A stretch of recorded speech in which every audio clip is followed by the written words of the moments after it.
Good morning. It's Thursday, March 14th. My name is Shannon Cunningham. I'm an astrologer living and working in Toronto, Ontario, Canada. I say this not because I think this is going to go worldwide, this video, but just in case someone shares a video with you, or if you liked my page when my husband asked you to, or a friend asked you to a few months ago when Star Presence went live on Facebook. I'm Shannon. I'm an astrologer. My aim is to post a video every Thursday. I did my first video last Thursday that is relevant to the sign that we're in, that talks a little bit about what makes, in this case, Pisces a Pisces, and offers a sweet suggestion of something that might be meaningful for them to kind of help them along their path. I put up a posting on Monday, but I took it down because I was kind of rash and I was having technological difficulties, and I kind of just threw it up there like, meh, because I wanted to get something up. But I misspoke in it, and it kind of haunted me. I said, this is a protection for Pisces because they're so compassionate and empathetic. And what I should have said is Pisces is so sensitive, because Pisces is a water sign. There's 3 water signs. There's Cancer, and then Scorpio, and then Pisces. Pisces is the last of the water signs and also the last sign of the zodiac. And they've got a lot of feels. And they don't have, I say they have 2 layers of skin instead of 3. They don't have a lot of boundary or protection. So yes, Pisces can go the way of being overly compassionate and empathetic, and then they do need to find a way to kind of contain themselves for their own health. But they can also fall prey to trying to stuff down the emotions, trying to shut them off, trying to repress them.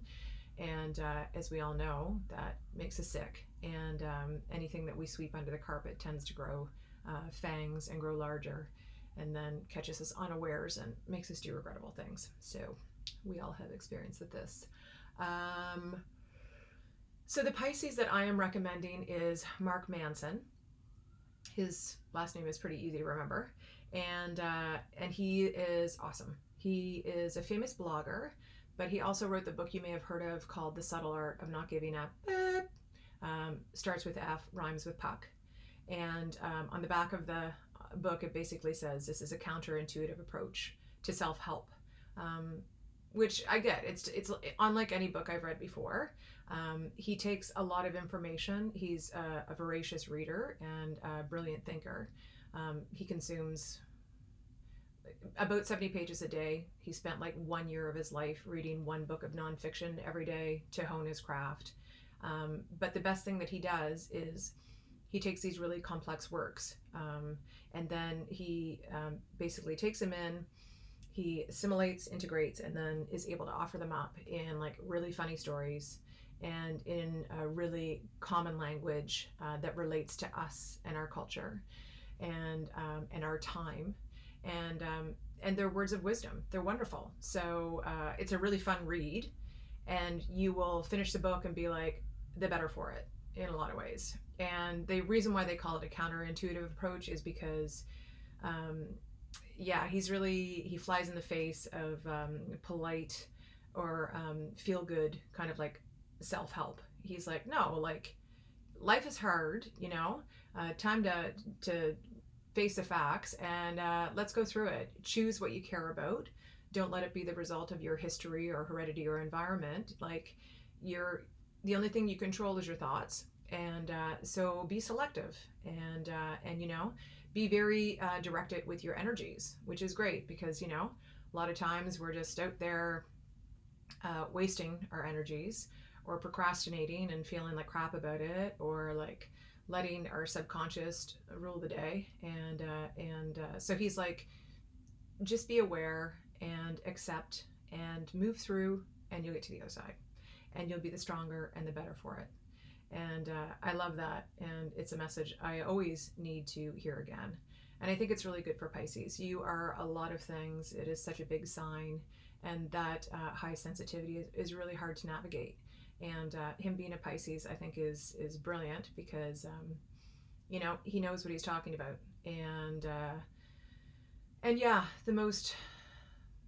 the people that leave their mark on the world are the people that have struggled the most, really. I see this with astrology all the time when people come in for readings. they're in crisis a lot of the time. Sometimes it's just fun self-knowledge, but a lot of times it's like, can you help me with my job or my relationship or, you know, my life purpose? And I wish I could give easy answers. But a lot of times I have to say, listen, this is really complicated. You have a complicated chart, and you know, a certain number of people don't like hearing that. But then I just remind them that the people that have made the greatest contributions and left their mark in the world and been the most brilliant thinkers and artists and leaders have had extremely complicated charts. They've had a lot of hard aspects. And sometimes people with all the easy aspects, they live this charmed existence, and there's nothing to kind of ignite their talent, which they have, but they just don't have the whetstone to grind against. So be grateful for the hardship. Choose how you think about it. Choose how you're expending your energy. Read The Subtle Art of Not Giving Up by Mark Manson. And you can go onto his blog at any point. There's a ton of free articles that he's written. He's also a very prolific writer. And if you don't have time to read, you can just press this little audible thing at the top and you can listen. So have a great weekend. I'll see you next Thursday. And thanks for tuning in.